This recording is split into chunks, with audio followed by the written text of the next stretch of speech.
শুভেচ্ছা সবাইকে। চাকমা আইটি ইনস্টিটিউটের পক্ষ থেকে আমি সবাইকে স্বাগত জানাচ্ছি। তো আজকে আমরা অ্যাডোবি ইলাস্ট্রেটরে আজকের এই ক্লাসে আমরা শিখব কিভাবে আপনারা টাইপোগ্রাফি টি শার্ট ডিজাইন করবেন। এই যে দেখেন, আমি প্রথমে আপনাদেরকে দেখাচ্ছি টাইপোগ্রাফি। এখান থেকে যে কোনো একটা লেখা নেবেন, অর্থাৎ যে কোনো একটা সুন্দরভাবে কোড নিয়ে নেবেন। হ্যাঁ, তো আপনারা চ্যাট জিপিটি দিয়ে এটা করতে পারেন। যেমন আমি এখান থেকে এই একটা ফন্ট নিব। তো ফন্টগুলো খুব স্টাইলিশ ফন্ট আমরা নেব। যেমন দেখেন, আমরা এই এই লেখাটা আমরা এই ফন্টটা নিয়ে নিলাম এখান থেকে। ওকে, তারপর আমরা এইটা কি করব, এই যে দেখেন মাউসের এই যে আইড্রোফান টুল দিয়ে এখান থেকে ক্লিক করে আমরা এইটাও এই ধরনের করতে পারি। করলাম, তারপরে আমরা এই লেখা থেকে আমরা আরেকটি ফন্ট দেব।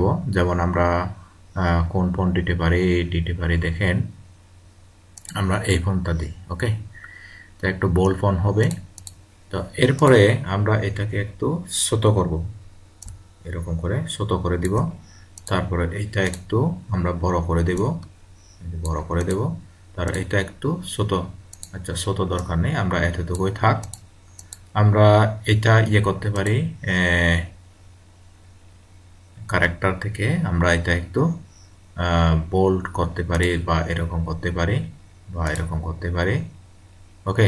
তো আমরা একটু বোল্ড করে দিই। এইটাও আমরা ইচ্ছে করলে ক্যারেক্টার চেঞ্জ করে দিতে পারি, বোল্ড করে দিতে পারি। ওকে, তো আমরা করে দিই, সবগুলা বোল্ড হয়ে যাক। তারপর আমরা এটা কি করব, ক্রিয়েট আউটলাইন করে দেব।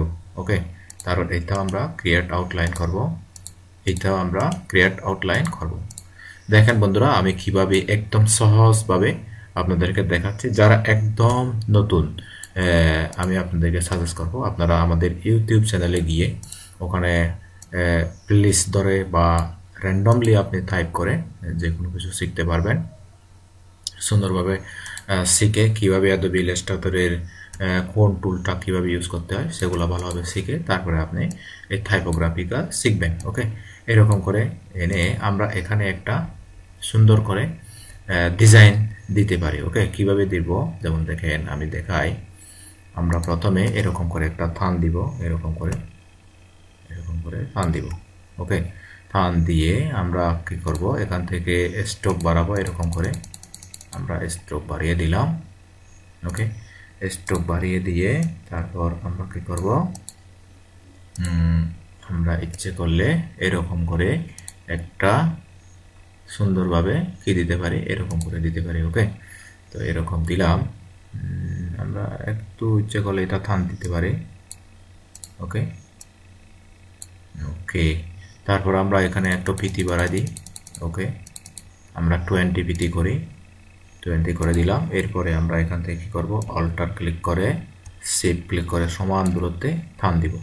তারপর আমরা কন্ট্রোল ডি করে এরকম করে দিব।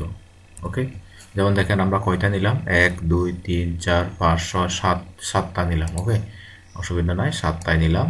তো আমরা এটাকে করব, এই 7টাই আমরা কি করব, এরকম করে ক্লিক করে গ্রুপ করব, এই যে গ্রুপ। তারপর আমরা এখান থেকে অ্যারেঞ্জ, এই যে অ্যারেঞ্জ ক্লিক করব। অ্যারেঞ্জ থেকে আমরা ট্রান্সফর্ম করি। প্রথমে ট্রান্সফর্ম আমরা রিফ্লেক্ট করলাম। আমরা এখন কপি করব, আমরা প্রিভিউ দিই, কপি করব। ওকে, কপি করে দিলাম। তারপরে আমরা এইটাকে করব, এখান থেকে এইটা ধরে তারপর এরকম করে এদিকে টেনে নিয়ে যাব। শিফট ক্লিক করব, সমান দূরত্বে যায়, ব্যাস। ওকে, তারপর আমরা এইটা ডিলিট দিব, সমস্যা নেই, হয়ে গেছে সুন্দর। এখন আমরা ইচ্ছে করলে এটা একটু সামনে টান দিতে পারি, এরকম করে এটা আমরা একটু এদিকে টান দিতে পারি। আমরা একটু মিনিমাম মেজারমেন্টটা আগে বুঝবো, অর্থাৎ কতটুকু দিলে সুন্দরটা হয়। ওকে, প্রয়োজনে আমরা আর একটু জুম করব, এরকম করে। এই যে দেখেন জুম, আমরা জুম করে নিলাম। ওকে, এতটুকুতেই যথেষ্ট। তো আমরা কি করব, এটা আমরা অবজেক্ট ট্যাবে থেকে এক্সপ্যান্ড অ্যাপিয়ারেন্স করব। ওকে, তারপর এইটাও অবজেক্ট থেকে এক্সপ্যান্ড অ্যাপিয়ারেন্স। ওকে, তো এটা আমাদের কাজ শেষ।